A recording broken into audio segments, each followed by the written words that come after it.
I will do my duty, sir, and with Silliman, but you must first do yours as king.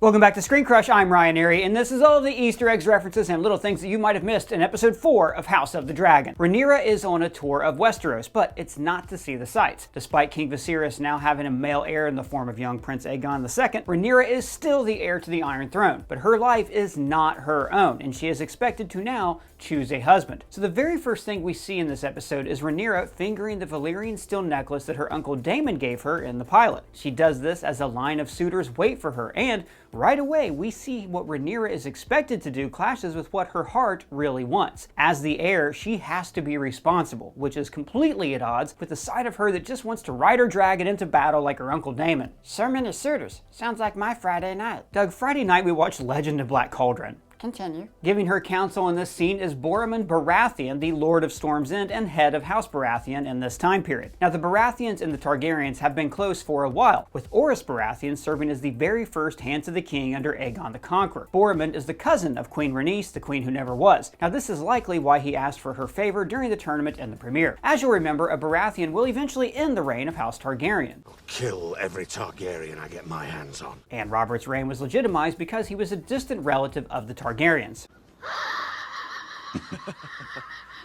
Now, we can't confirm it, but due to him advising Rhaenyra and the bleak look of this hall and the ongoing sound of storms outside, we think that this scene is taking place at Storm's End. Online, we can see members of House Hightower as well as House Tully. The old Lord Dondarrion of Blackhaven, in the middle of his attempt at wooing, mentions Dornish incursions. Now, these were continuing problems for Aegon the Conqueror and almost every Targaryen since. Lord Dondarrion has to pause for a drink, which gives Rhaenyra a chance to trade glances with the far sexier Sir Criston Cole. If she weren't a princess, these two probably would have gotten it on back in the woods in episode 3.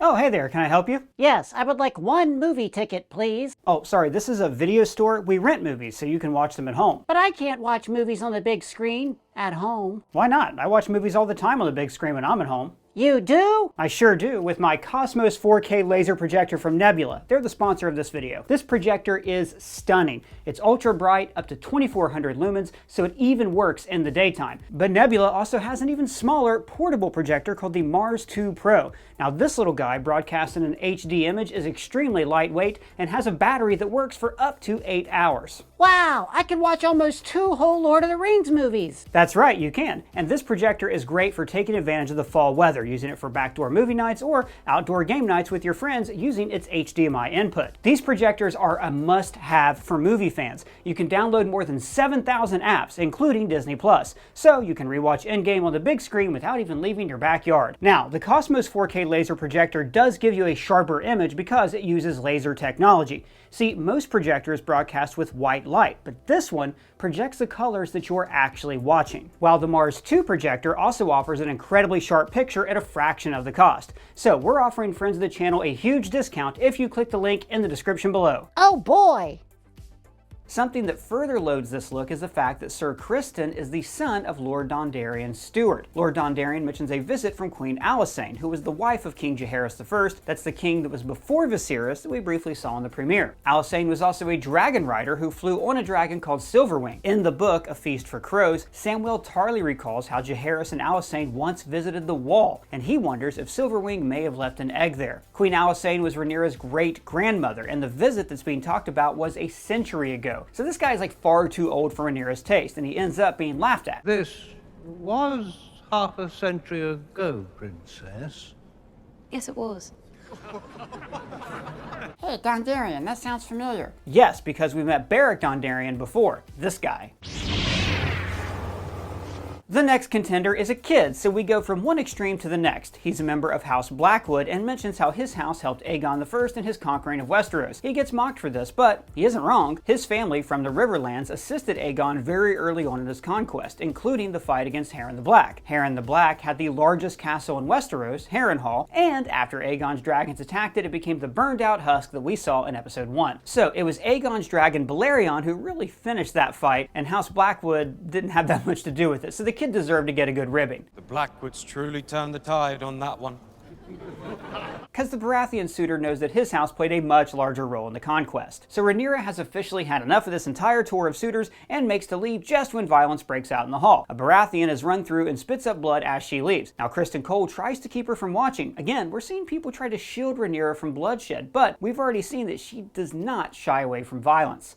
If you like pina coladas. So this episode begins with bloodshed over the throne. Maybe a sign of things to come. But these two are more fighting for their own honor, which is much more important and more dangerous in Westeros. So the princess has rejected every suitor and ends her tour prematurely. She's endured as much duty as she possibly can. She yearns to fly like the dragon that she is, and to drive that point home, she immediately sees Daemon fly back to King's Landing on Caraxes. So when Daemon returns, Viserys brings out all the pomp and circumstance. He dons his crown, he has his Valyrian steel sword Blackfire by his side, which by the way also used to belong to Aegon the Conqueror. And most of the King's Guard and the entire court is present in this room. He's obviously unhappy when he sees that Rhaenyra is present because she must have paused her appearances on The Bachelorette. Viserys pulls out every symbol and trick he can in order to show Daemon that he is the king and that he is in charge. But Daemon doesn't need to do any of that. He just saunters in like he owns the place with the most controversial haircut since Felicity. I don't think it's so bad. I just think it's a different look. He drops the crab feeder's hammer on the floor and tells Viserys, "Add it to the chair." Now this is a reference to how the Iron Throne came into being. Aegon the Conqueror gathered all the swords from his conquered foes and had them forged into the prickly chair that we're now seeing. Now Viserys is no Aegon, but Daemon treats him as if he is. The Triarchy has given him his crown and named him King of the Narrow Sea. But instead of boasting of this, as Viserys seems to expect, Daemon hands the crown and title over to his king and bends the knee. It is a rare act of supplication to his brother. But I know that there is only one true king, Your Grace. Viserys doesn't care whether this is an act or a ploy. He misses his brother and he hugs him in front of everyone. He doesn't belittle Daemon's deeds, he thanks him for them. They don't walk out of the hall as king and subject, they walk out like brothers. Again, this is Viserys' greatest strength and his greatest flaw as a ruler. He always wants to make peace. So this brotherly love continues in the party that follows, and an inebriated Viserys seems happier than he's been in a long time now that his brother's returned and he isn't acting like a twerp. But Otto, not liking this rekindled relationship at all. Remember, this guy is very anti-Daemon and warned that he would be another Maegor the Cruel. Viserys mentions how Daemon was always their mother's favorite, a reference to Alyssa Targaryen. Daemon's a warrior and a dragon rider, where Viserys stopped riding dragons after the death of Balerion the Black Dread. Queen Alicent shows her age and how she can't compete with this brotherly bond, and Viserys even goes out of his way to look cool in front of his bro at her expense. Would you like to see the tapestry? He has no interest in such things.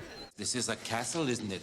There are tapestries. Rhaenyra shows interest in seeing them, possibly extending a bit of kindness to Alicent, and Viserys tells her that she should not Deprive yourself.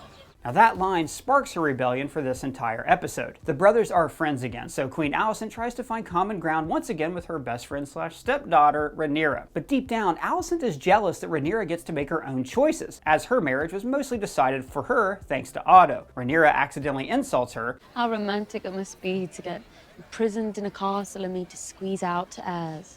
And immediately, she apologizes. But still, this offhand remark cuts deep because, aside from nailing the king every now and then, this is Alicent's only real purpose in life. Alicent feels lonely, so she doesn't want Rhaenyra to be a stepdaughter. She wants her friend back. But Alicent doesn't see that Rhaenyra also feels just as trapped. She feels like she doesn't have agency. So both of these women have paths in life that are not their own choosing. But still, Alicent is jealous that Rhaenyra has any agency at all, and she can at least choose her own suitor. This is all laying the groundwork for a festering resentment that will be exploited years later. Daemon's newly shorn locks and new attitude may be fooling most of the court, but Rhaenyra knows him all too well and isn't buying the act. He represents her wild side, and she's probably the only family that he actually cares about. He says that he came back for the comforts of home, but Rhaenyra is probably the only comfort that he actually cares about. For instance, he notes that Rhaenyra has matured, and their looks to each other are more charged than ever before.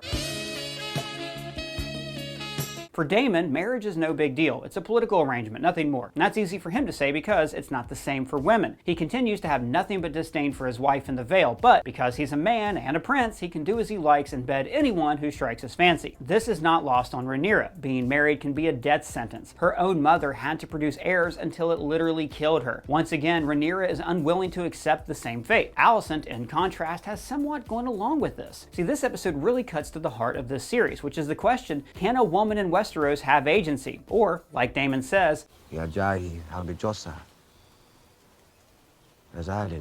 She has no desire to live in fear, even at the cost of her duties as heir to the Iron Throne. But it's not like men can always choose who they marry. Like, look at Viserys. And we've already seen in Westeros that refusing a potential match has far-reaching consequences, especially breaking an engagement that was already agreed upon. Red wedding, lots of stabbing, a bit of beheading. The reigns of Castamere are here to stay. Viserys never agreed to marry Lyanna Velaryon, but Lord Corlys is still upset about the slight. His pride has been hurt, and he's negotiating with the Sea Lord of Braavos. We traveled there a few times during Game of Thrones. But we'd be remiss if we didn't mention that the greatest character ever written by George R.R. Martin also comes from that place, and that was the first sword of Braavos. I am Sirio Foret. And you will be speaking to me with more respect. And what do we say to the god of death? Not today. So Corlys is desperate to unite his house to anything, even a mailbox. So now he's trying to fix up his daughter Lyanna with a Sea Lord of Braavos, which would give way to a new dangerous alliance. So this is a problem, and Viserys will have a solution to it later on that's going to make everyone unhappy. That night, we see how different the lives of two young ladies can be. Queen Allicent has gone down the expected path, and Rhaenyra is about to enter the danger zone. The episode repeatedly cuts back and forth between them, highlighting how different their respective life choices are. In her chambers, Alicent has a screaming baby to deal with. Rhaenyra gets to her chambers and finds a set of boy clothes and a map to a hidden passageway that allows her to get out of her room unseen. See, King's Landing is filled with secret passageways that were commissioned by Maegor the Cruel, and after the Red Keep was built, he had all of the stonemasons in the city executed, so only he would know the castle's secrets. So now, in true Arya Stark fashion, I'm not a girl. Yes, you are.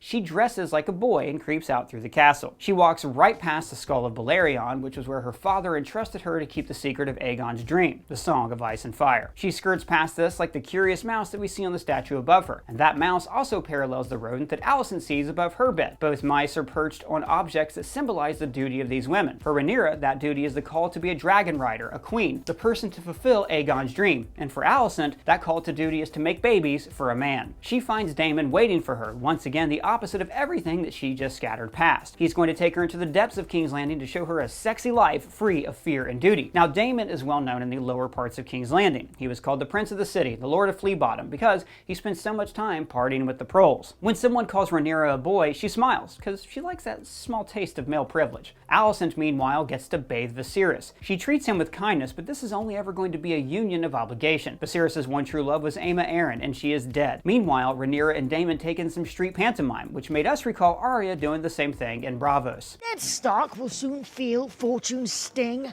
and I will be Hand of the King. And the street theater tells us a lot about how the little folk feel about the royal family. Although Aegon Part 2 is only 3 years old, he's the more popular choice for the throne with the common folk, because he's a boy. Daemon tells her that the thinking of the small folk matters a great deal. It's only when they assume to be one of them that they can get the truth. Something similar to what Shakespeare dramatizes with Henry V the night before the Battle of Agincourt. I think he would not wish himself anywhere but where he is. Then I would he were here alone. So Rhaenyra wants to be free of her obligations, but she does not yet understand that these obligations also come with privilege. She takes food off of a tray like it's already hers, not realizing that down here you have to pay for your food. She goes on a run of excitement through the streets pursued by Daemon. Now Alicent, meanwhile, has a cup of wine, all alone. This lonely life has already driven her to start drinking like another lonely queen, Cersei. Later on, she is told that Viserys has requested her presence, but it's not really a request at all. Daemon and Rhaenyra delve even deeper into human pleasures, entering a brothel where we are now going to censor everything. All I get is wiener, wiener, wiener. While Alicent is having the opposite experience, laying still like a brood sow with no agency at all. Now notice Viserys' bare back is riddled with scars from sitting a little too comfortably on the Iron Throne. This is not a good symbol for the strength of his reign. So these two sex scenes tell you everything you need to know about these two women. Alicent is forced to give, while Daemon says the brothel is a place where people come to take what they want. And later, Rhaenyra will be on top of Sir Criston, symbolizing that she has all the power and agency in their relationship, the opposite of Alicent's position. So it is nice to actually see a woman get to enjoy sex on Game of Thrones. Daenerys did, with a guy who turned out to be her nephew for one instance, and Missandei did, Cersei did, and let's not forget this. I don't ever want to leave this cave, Jon Snow. This might be news to Rhaenyra, who is still haunted by her own mother being treated like a baby-making machine. So what do Daemon and Rhaenyra want? They want each other. It doesn't matter that they're related or that there's a big age difference. They are Targaryens. And if you're freaked out by this, you should be. Though Targaryens keeping it in the family was hinted at in the very first episode of Game of Thrones. The Church of the Seven Gods ended up saying that it was okay for Targaryens to intermarry because Targaryens were thought to be above mortal men. And Daemon pretty much sums up the entire episode with this line.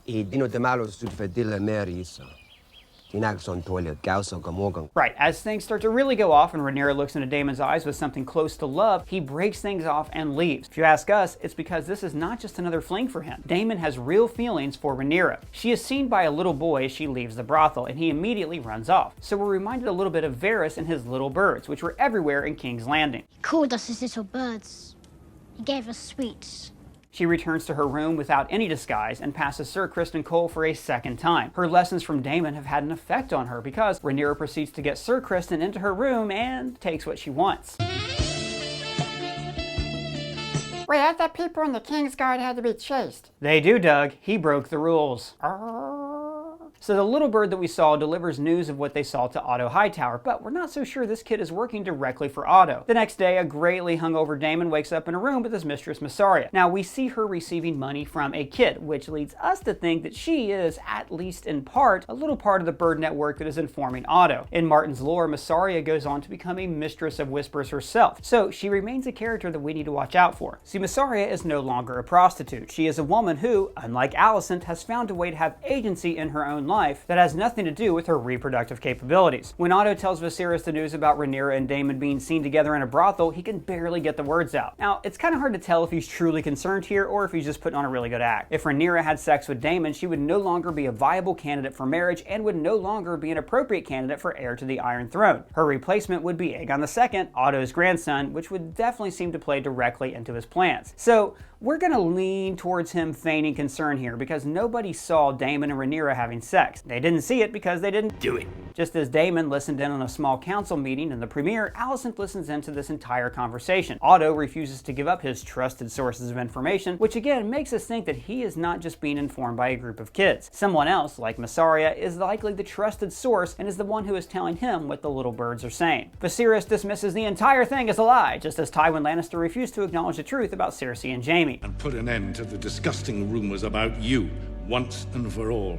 He then accuses Otto of the same thing that I just did. He's trying to ruin Rhaenyra's reputation so Aegon II is made heir. The trust between Viserys and Otto is broken and may be irreparable. Otto is already hatching new plots in his head as he leaves. This episode began with the rekindled relationships between Rhaenyra and Alicent and between Viserys and Daemon. But by the end of the episode, all of these dynamics have changed again. Alicent isn't looking at Rhaenyra as a friend at all, but as a reluctant stepmother and a queen. She all but orders her to tell the truth, a far cry from the I miss you talk that they had before. Rhaenyra denies the allegations. I swear this to you, upon the memory of my mother.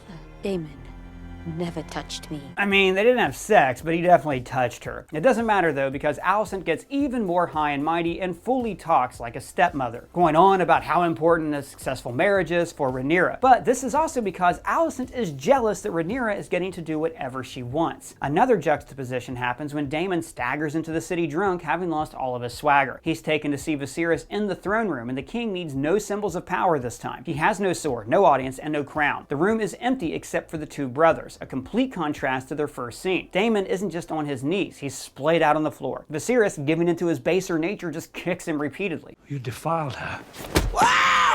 Viserys thinks that Rhaenyra could be spoiled now, but Daemon speaks the truth when he asks him what difference does it make what any lord thinks. He goes one further, saying that he wants to marry her himself, taking a second wife. He uses Aegon the Conqueror as an example. He had two sisters and he married them both. He married Visenya for duty, but Martin wrote that he married Rhaenys for love. So Daemon already has a wife out of duty. So invoking this history would mean that he would be marrying Rhaenyra for love. When Daemon says that he and Rhaenyra being together will return House Targaryen to its former glory, Viserys makes a good point when he says this would also bring Daemon closer to the Iron Throne. So is that Daemon's angle, or does he truly love Rhaenyra? Seven hells, who knows what's going on with him? All we know for sure is that he likes to quote the Princess Bride while lying on the floor. As you wish, brother. As you wish. The happiest duo on this series has somehow become Viserys and Allicent. She believes that Rhaenyra is still a maiden, even though Viserys is kind of struggling with this. Everyone is so concerned about what happened with Daemon that no one's thinking twice about Sir Criston Cole, who never leaves her side. When Rhaenyra finally goes to talk to her father, she sees the famous dagger getting hot in the flames. So the legacy of the Targaryens, and possibly the future itself, is heating up. She almost picks it up, but Viserys stops her before she can. She doesn't possess this dagger just yet. So then we get a little bit more dagger history. It once belonged to Aegon the Conqueror, and before that it belonged to Aenar Targaryen, also known as Aenar the Exile. He moved his entire family and all of his dragons to Dragonstone after his daughter, Daenerys the Dreamer, foresaw the doom of Valyria. So Viserys goes into more detail about Aegon's vision. Before his death, Valyrian pyromancers carved his prophecy into the steel. A secret now that only fire can tell. It reads, "From my blood come the prince that was promised, and his will be the song of ice and fire." Awesome! Yes, very awesome. The Prince That Was Promised addition to this prophecy is another major lift from Martin's lore. On Game of Thrones, it was a prophecy that involved the Lord of Light and Melisandre believing that the person in question was Stannis, Father of the Year Baratheon. Now the books weave in the prince being the reincarnation of Azor Ahai, a warrior of light. The prince who was promised will bring the dawn. So we don't really know where this storyline is going in Martin's books because, well, they're not finished yet. But we do know that the translation from High Valyrian might actually be gender neutral, so it could be either a prince or a princess. Proper translation for that prophecy would be the prince or princess who was promised will bring the dawn. On television, Melisandre decided Jon Snow was the one to fulfill this prophecy after meeting him. And as he's a stealth Targaryen, it still kind of makes sense. But this translation also opens it up for Daenerys to be a candidate as well. Or they could both be the prince that was promised. In the book A Clash of Kings, Daenerys hears the prophecy in the House of the Undying from the image of a man that she believes to be her dead brother, Rhaegar Targaryen. So the books may do things differently, but this series has now fully established that this entire prophecy came from Aegon the Conqueror and was recorded in the fire on his dagger. The reason that Viserys is really so upset about Rhaenyra acting out is that he trusted her with this responsibility, with the most important secret that any Targaryen ruler is privy to. The burden of this knowledge, it is larger than the throne. And that burden should take precedence over her own desires. So Viserys isn't going to disinherit her or bump Aegon II into her place. He is going to make her marry Laenor Velaryon, and this will be a marriage of obligation that also fulfills a diplomatic crisis. The union of the Targaryens and the Velaryons that Lord Corlys wanted in episode 2 might happen after all. Viserys says, The House of the Dragon will stand as one for a further generation. He said it! He said it! So Rhaenyra realizes finally that all of this is bigger than her, no matter how unfair it is, so she agrees to do what is expected. She will comply, but not before warning her dad about Otto Hightower's machinations. She believes that all these rumors came from him. So because nobody in this episode is allowed to escape happy, Otto is called before Viserys. He talks about his father, Balon Targaryen, the former heir to Jaehaerys I. He was the writer of the Great Dragon Vhagar, originally written by Queen Visenya during Aegon's conquest. Balon the Brave is the reason why Viserys named his son Balon, though the heir for a day didn't live for long. Balon was made hand to the king under Jaehaerys, but became sick during a hunt and died of a burst belly only 5 days after taking the position. The loss of Balon was a huge blow for Jaehaerys, but it was great for Otto Hightower, who became the new hand to the king. He ruled when Jaehaerys was taken ill and remained in the position when Viserys was crowned. Viserys throws this history in Otto's face, and Otto says that it was a duty. Is that what it was, or was he scheming his way to power? Was Allicent a well-calculated diversion? Viserys doesn't know, and he doesn't care. He strips Otto of his position. I don't think Otto is going to go quietly. Well, his grandson is a potential heir to the Iron Throne, so no, he is not going quietly. We have not seen the last of Otto. Otto! And just to show how little agency Rhaenyra has, the Grand Maester delivers a special tea to her. They don't name it, but this is Moon Tea, a medicine that Martin writes of in the books. It will rid you of any unwanted consequences. He doesn't stay to watch her drink it. The episode closes, and Rhaenyra is just looking at the tea that will relieve her of a potential child of her Kingsguard. Now, compare this to another object given to her by a man, her necklace. The episode begins with Rhaenyra touching her necklace, and it ends with her staring at the tea. The necklace symbolizes freedom, agency, whereas the tea symbolizes a kind of freedom, a duty, an obligation to use her reproductive organs for the good of the realm. So we only have one episode left with Millie Alcock and Emily Carey in the roles of Rhaenyra and Allicent. They're going to be aged up after that. So expect the next episode to really cement who these characters are and to lay the groundwork for the rest of the series. But right now, everything sucks for everyone in King's Landing. Daemon, as usual, says it best. That's all the Easter eggs we found, but if you found any, let me know in the comments below, or you can @me on Twitter. And if it's your first time here, please subscribe, smash that bell for alerts. For ScreenCrush, I'm Rhaenyra.